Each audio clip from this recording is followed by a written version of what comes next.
Hi guys, welcome to my channel. So today's episode I'm gonna make a spring mix salad.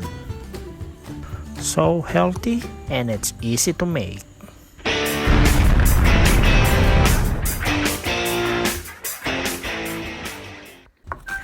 So here is what we need for this salad, guys.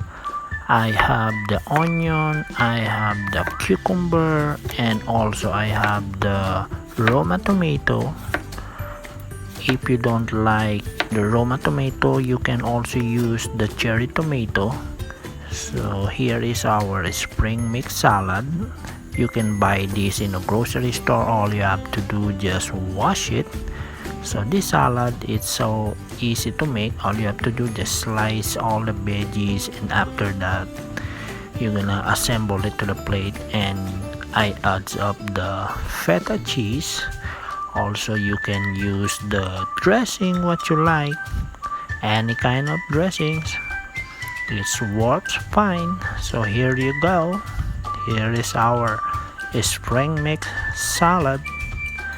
Thank you guys for watching.